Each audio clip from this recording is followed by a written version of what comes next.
So hello friend, कैसे हैं आप लोग। उम्मीद करते हैं आप लोग बढ़िया होंगे।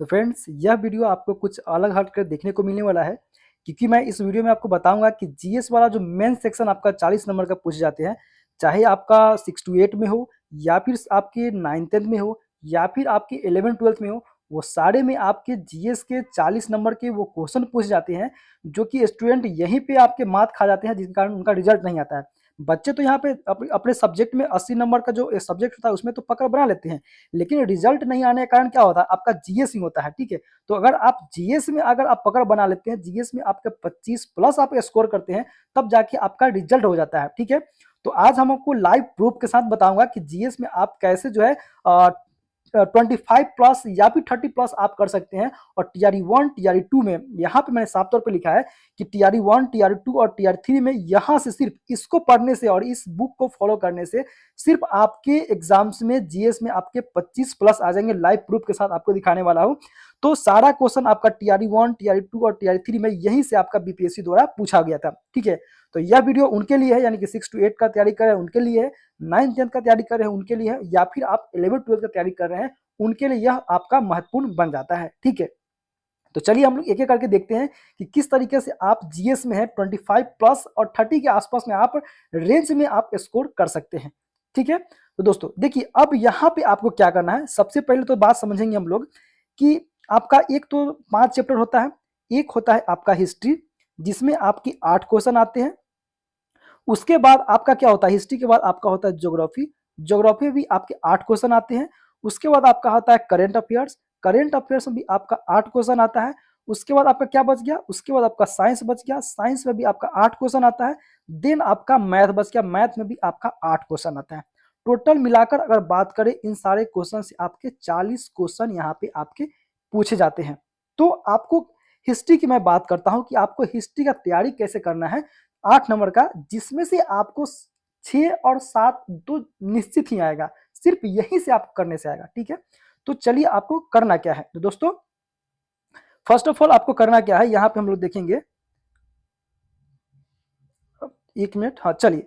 अब यहाँ पे अगर आपने हिस्ट्री का प्रॉपर तैयारी करना है, अगर आप सोच रहे हैं कि हमको 6 और 7 नंबर आ जाए, तो दोस्तों आपका जो इंडियन नेशनल मूवमेंट होता है, ठीक है, यानी कि साफ तौर पर बीपीएससी ने कहा है कि इंडियन नेशनल मूवमेंट से आपका हिस्ट्री का क्वेश्चन पूछा जाएगा और पूछा भी जा रहा है। तो आपको क्या करना है हिस्ट्री के लिए दोस्तों, तो हिस्ट्री के लिए आपके क्लास 8 का एनसीईआरटी और एससीईआरटी का आपको इंडियन नेशनल मूवमेंट का जो 2 चैप्टर है 1947 से लेकर आपके जो आपका आजादी तक क्वेश्चन है, वो आपको पढ़ जाना है। यानी कि आपकी टाइम मिलता है तो क्लास 8 का आप एक बार एनसीईआरटी और एससीईआरटी का बुक पढ़ जाएंगे। अगर आप ये नहीं पढ़ते तो उसमें से कुछ सेलेक्टेड चैप्टर है जो 1857 क्रांति के बारे में है, 1947 वाला है, वो आप उसमें से पढ़ जाएंगे। उसके बाद आपको क्या करना है दोस्तों, जब ये पढ़ जाएंगे तो उसको आपको एक रिवीजन के तौर पे आप इस बुक को फॉलो कर सकते हैं। किसका, आप एनसीईआरटी का जो महेश वर्माल का सार संग्रह है, वन लाइनर है। ठीक है, तो आपको इस बुक को फॉलो करना है और इसमें से पूरा आपको हिस्ट्री नहीं पढ़ना है, इसमें से आप सिर्फ इंडियन नेशनल मूवमेंट का जो टॉपिक है उसको आप एक बार अंडरलाइन करके एक बार पढ़ लेंगे। पढ़ने के बाद इसको आप पढ़ लेंगे, एक रिवीजन, क्विक रिवीजन हो गया। अब आपको क्या करना है, कुछ प्रैक्टिस कर लेना है। ठीक है, कुछ प्रैक्टिस कर लेना है। तो इसमें से अगर आप बीपीएससी का क्वेश्चन है तो आप प्रैक्टिस कर लीजिएगा। अगर नहीं है तो इसका मैं ऑलरेडी से या इसका क्वेश्चन मैं अपने यूट्यूब पे करा रहा हूँ। ठीक है, तो इसमें से आपको एक चैप्टर निकालना है जिसमें 1857 का क्रांति के रिलेटेड क्वेश्चन है, इंडियन नेशनल मूवमेंट। इसमें से आपके मॉडर्न हिस्ट्री के जो सेलेक्टेड टॉपिक है उसको आपको क्या करना है, पढ़ लेना है।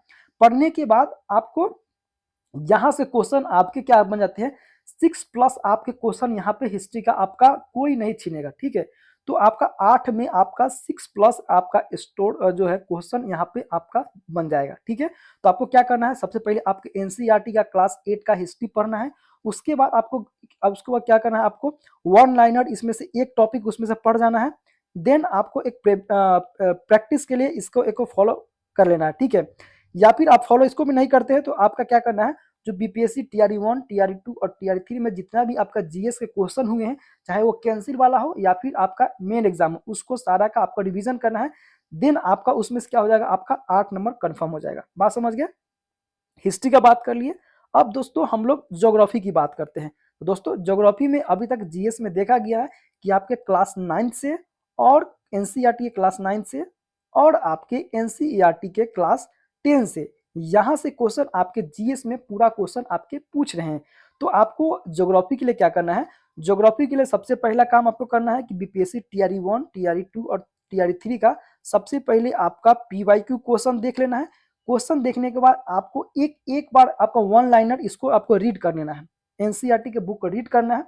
रीड करने के बाद उसी चैप्टर को सब नहीं पढ़ना है, उसी चैप्टर को आपको अगर मन है तो इसको आप फॉलो कर सकते हैं, नहीं तो आप प्रैक्टिस के लिए आपको एक इसमें से क्वेश्चन पूछ लेंगे बीपीएससी का घटना चक्र का है। तो इसमें से आप ज्योग्राफी वाले सेक्शन में कुछ ऐसे पॉइंट है जो आप एनसीईआरटी में जो टॉपिक पढ़ेंगे उसमें से आपको प्रैक्टिस इसमें से कर लेना है। ठीक है, यह क्वेश्चन इसमें से आपका जीएस के क्वेश्चन है ना, इसमें से बीपीएससी ने सारा क्वेश्चन जीएस का इसमें से आपका सेट किया है।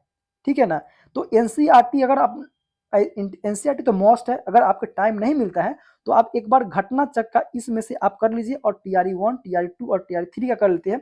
कितना भी आपका नंबर कम आएगा तो इसमें आपका 8 में इसमें भी आपका 6 प्लस नंबर आएगा, यानी कि 6 नंबर तो कोई छीनेगा नहीं। ठीक है, यानी कि हमने हिस्ट्री और ज्योग्राफी का देख लिया, तो यहाँ पे आपका 6 नंबर आपको ये करने से आपका बन जाता है।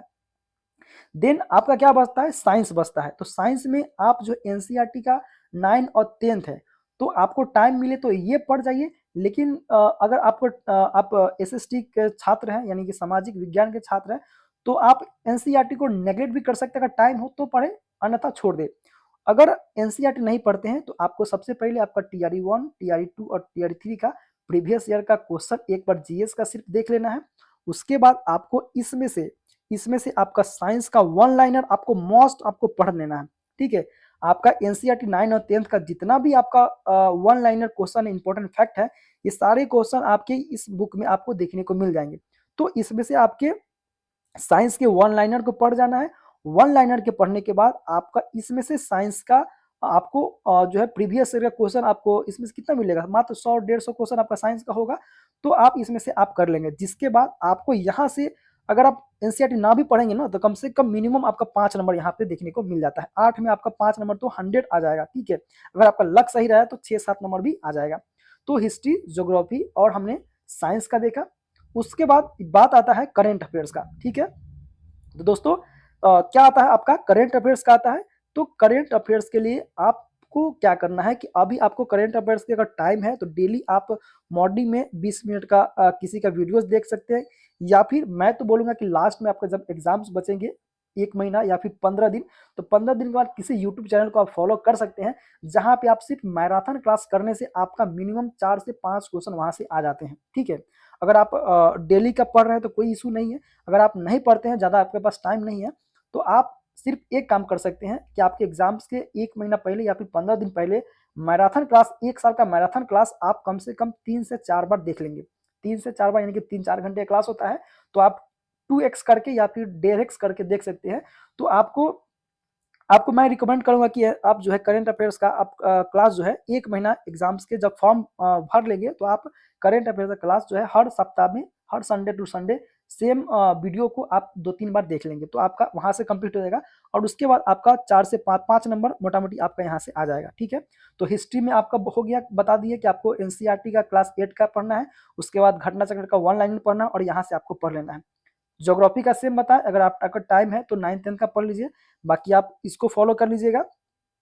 यहाँ पे यहाँ से क्वेश्चन आपके बन रहे हैं और यहाँ से तो डायरेक्ट क्वेश्चन उठा के बीपीएससी जीएस में पूछ ही रहा है, इसमें तो कोई शक की बात नहीं है। ठीक है, तो इसको पढ़ना आपका मोस्ट आपका आपका प्रथम जो है प्रायोरिटी बनता है कि इसको पढ़ लेंगे। और आपका जो प्रीवियस ईयर के टीआरई 1, टीआरई 2, 3 का क्वेश्चन पूछा है उसको तो आपको हर हाल में करना ही करना है, क्योंकि आपका जो टीआरई 1 में जो क्वेश्चन पूछा था वो आपका टीआरई 3 में पूछ दिया था, तो टीआरई 2 में पूछा था वो भी टीआरई 3 में आपका रिपीटेड क्वेश्चन आपको देखने को मिला है। तो ये आपको आपका जो पी है वो तो आपको 100% करना ही करना है। ठीक है, उसके बाद ये भी आपका मोस्ट आपको करना है।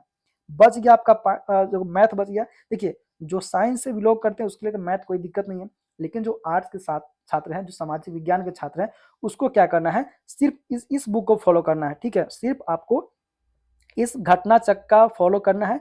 इसमें आपके क्या किया हुआ है कि इसमें आपका टीचर्स वाला जितने मैथ का हुआ है या फिर बीपीएससी द्वारा 1992 से लेके 2024 तक का जितने भी आपके एग्जाम्स हुए हैं सारे मैथ इसमें से पूछे हुए हैं।